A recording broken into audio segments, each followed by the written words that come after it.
Vous cherchez un vélo adulte sans perdre du temps à comparer 50 fiches techniques floues?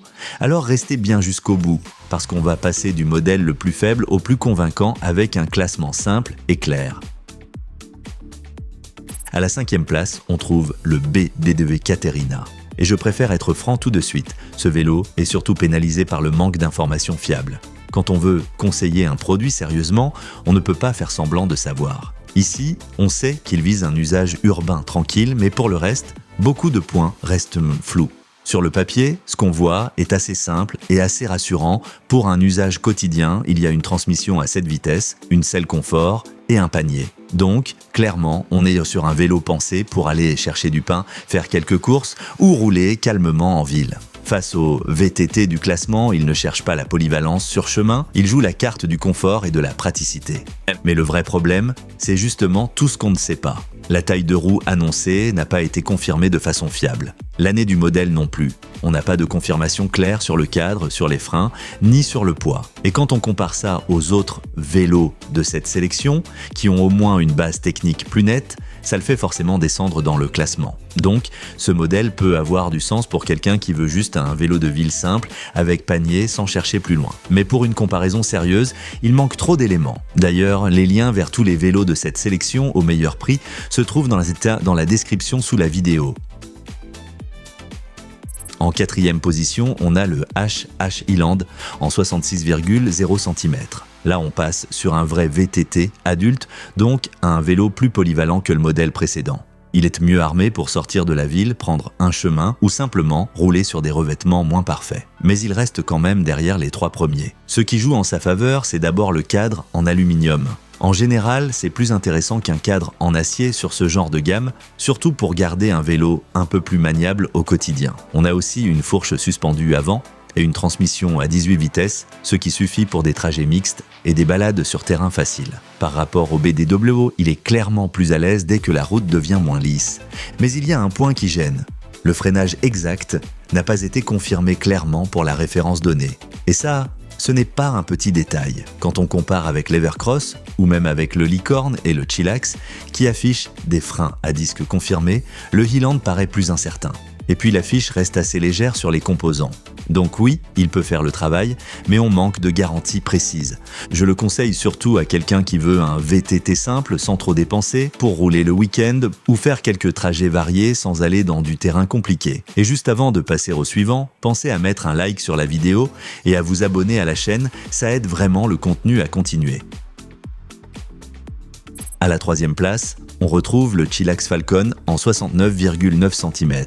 Et lui, il a un profil intéressant parce qu'il propose quelque chose qu'on ne voit pas toujours à ce niveau, une suspension intégrale. Rien que ça, sur le papier, ça attire l'œil, on se dit tout de suite que ça peut être plus confortable sur les bosses, les chemins ou les routes abîmées. Et dans les faits, il a des arguments. La transmission à 21 vitesses apporte un peu plus de souplesse que le Eland en 18 vitesses. Les roues de 69,9 cm sont aussi un peu plus roulantes que du 66,0 cm, ce qui peut aider à garder le rythme sur des portions plus longues. Et puis les freins à disque mécanique, même s'ils ne sont pas haut de gamme, restent un vrai plus face à un vélo dont le système de freinage n'est pas bien documenté. Donc, face au Eland, il prend l'avantage grâce à sa fiche plus claire et à son côté plus complet. Mais il n'est pas plus haut pour une raison simple. Son cadre est en acier. Et ça, en général, ça veut dire plus de poids. Donc, on gagne d'un côté en confort avec la suspension intégrale, mais on peut perdre en dynamisme et en facilité d'usage au quotidien. En plus,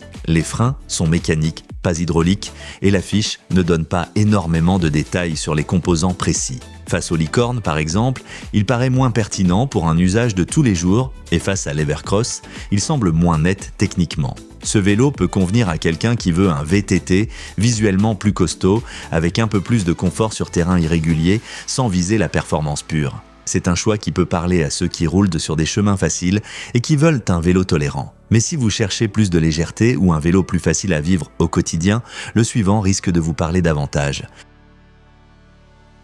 En 2e position, on a le Licorne Touring en 71,1 cm.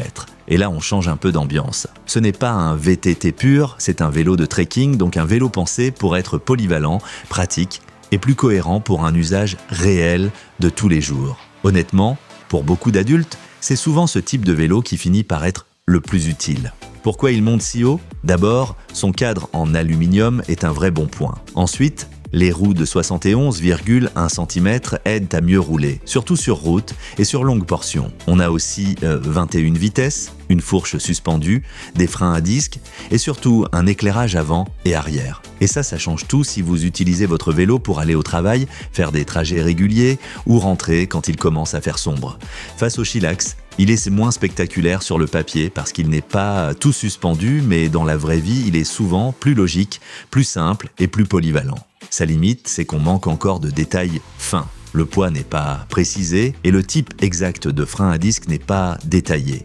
Donc, il reste une petite zone floue. Et c'est justement ce qui l'empêche de prendre la première place. L'Evercross lui donne une fiche plus complète et plus solide. Donc le Licorne est très bien placé, mais il laisse un peu moins de certitude sur certains points techniques. Je le recommande à ceux qui veulent un vrai vélo adulte polyvalent, capable de faire la ville, les trajets quotidiens, les pistes roulantes et quelques chemins tranquilles sans prise de tête. Si vous vous dites « moi je veux surtout un vélo pratique, pas juste un look VTT », alors celui-ci a beaucoup de sens. Mais pour la première place, j'ai gardé le modèle le plus complet techniquement. À la première place, on retrouve l'Evercross EM3. Ce qui le fait gagner, ce n'est pas juste une impression générale, c'est surtout le fait qu'il présente la fiche la plus claire et la plus complète du lot. Et quand on compare des vélos, ça compte énormément. Ici, on sait mieux ce qu'on achète et ça inspire plus confiance. Concrètement, on a un cadre en aluminium, une transmission Shimano à 21 vitesses, des freins à disque avant et arrière et une fourche verrouillable. Et ça, c'est intéressant parce que ça permet d'avoir du confort quand la route est mauvaise, mais aussi de garder quelque chose de plus ferme quand on roule sur du plat. Son poids net de 18,0 kg est aussi annoncé, ce qui est rare dans cette sélection, et la charge maximale de 150 kg apporte un vrai plus. Face au Eland, il est mieux documenté. Face au Chillax, il évite le cadre acier. Face au Licorne, il donne davantage d'informations techniques solides. Alors oui, il n'est pas parfait. Ses roues de 66,0 cm seront un peu moins roulantes que les 71,1 cm du Licorne pour de longues portions sur route.